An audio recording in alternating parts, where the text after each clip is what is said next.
back for another workout of the day. Today is an AMRAP, as many rounds as possible for 22 minutes.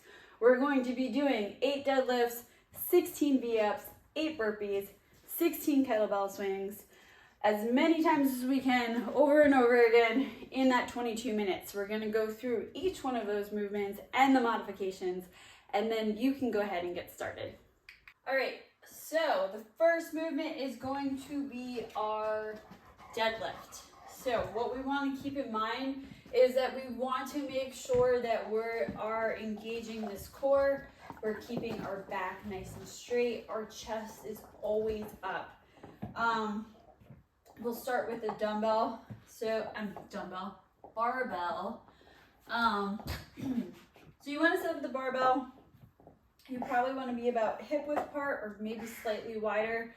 Toes are going to be pointing forward or slightly pointed outward. You're going to roll that barbell up to those shins. You're going to come down just slightly. We want our butt to always be above our knee. So when we come down to the barbell, my butt is up here, my knee is down here. We never want to be even or below. We always want to be above. So we're going to roll that barbell into our shins. We're going to either hold the barbell with our palms facing forward, or we're going to do one out and one in. Depending on how heavy you go, I suggest the reverse grip, only because it just stabilizes that bar, so you're not constantly fighting that roll out of your hands. So we're gonna roll that barbell into our shins, and we're gonna slide it up our shins. We're gonna bring our knees back and get out of the way of the path of the barbell and stand all the way up, come down, knees bend after we get below them. So again, the barbell is always touching us. It should always be in contact. We're gonna come up, we're gonna be leaning over the barbell slightly. We always wanna lead with our chest up. So again, we're not bent over the barbell completely. We're just slightly forward of the barbell, and we're gonna come up. And when we get to the top, a lot of people do this like lean back thing. Lean back. That to show, I guess, that they made it all the way up. That's just putting unnecessary pressure on that lower back. It's causing all your bones and muscles to not be able to support themselves. When we have everything stacked on top of each other, we're able to create stability throughout our entire body. As we start leaning back or forward, that's when we start becoming out of alignment, which is not what we want to do. So don't do that weird lean back at the top. Just come straight up and then straight down. So until you're standing all the way up, no need to lean back. So that is the deadlift with the barbell. If you don't have a barbell, you can use a kettlebell, and it's going to be the same movement, but above knee, come down, chest up, and just stand at the top. Make sure you're bringing those shoulders back as much as possible. Same thing with a dumbbell. You can use a dumbbell as well. The other thing is, if you don't have any of those, or you're just new and not ready for adding too much weight, you can use resistance bands.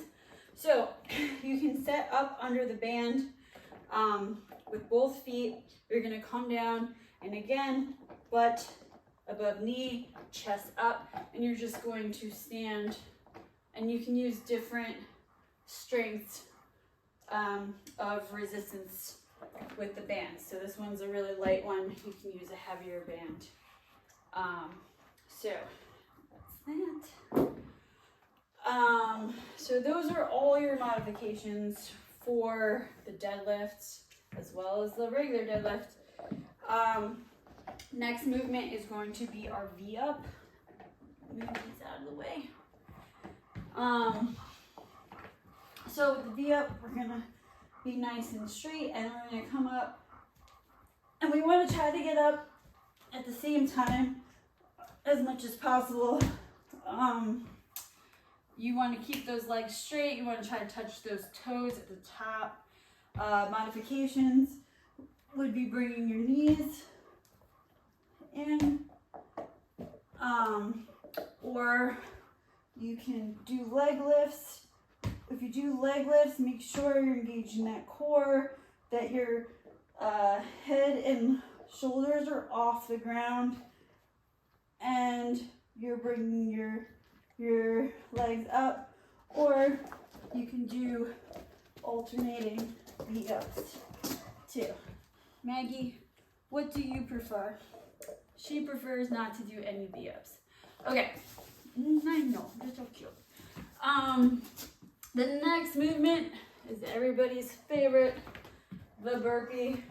What do you think, Megs? You ready for the burpees? So with the burpee, we want to come down, hands on the ground, kick those legs out, touch the ground, bring those legs back up, finish with a nice jump at the top. So again, it's fast. Let's come down.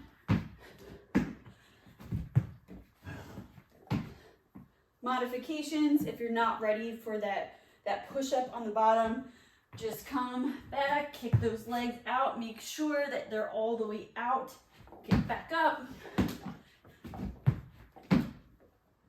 Or you can do a walkout burpee, which place your hands on the ground, walk out, come down, walk back in, up.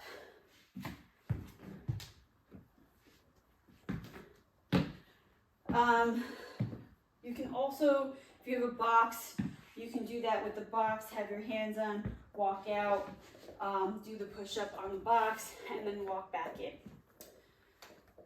Those are our burpee movements, kettlebell movements. Key thing to think about when you're doing a kettlebell swing is you want the outside of your wrist touching the inside of your thigh when you come back. If you're touching here, here, here, or here somehow, would be pretty crazy, you are probably bending too far over, or you're squatting down. So we don't want that. So it's a good telltale sign that if you're outside your wrist touching the inside of your thighs, you're probably going back to where you're supposed to. So we want our feet slightly wider than hip width apart.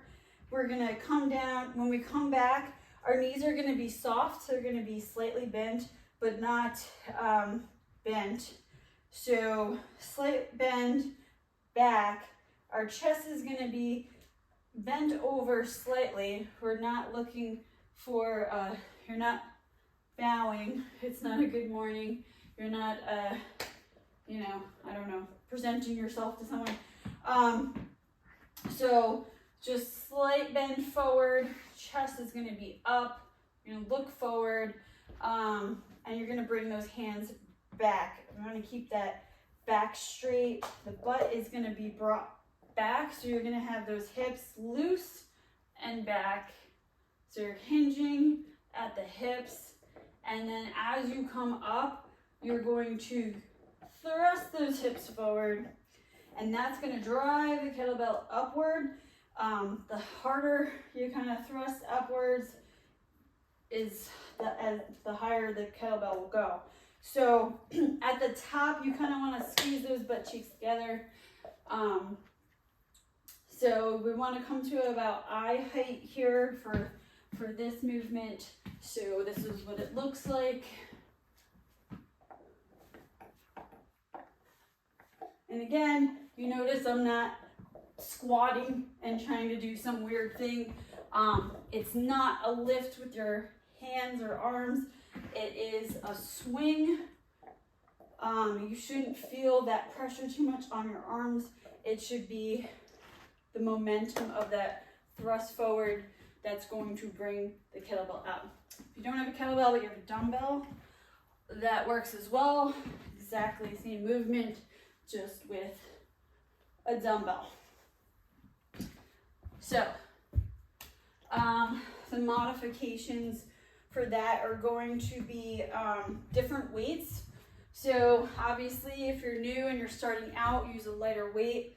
If you want to challenge yourself, go ahead and get a heavier kettlebell or dumbbell. And remember, it's an AMRAP, as many rounds as possible of all 4 of those movements in 22 minutes. Make sure to mark down your weights, movements, and time, and revisit this workout to check out your progress. Good luck.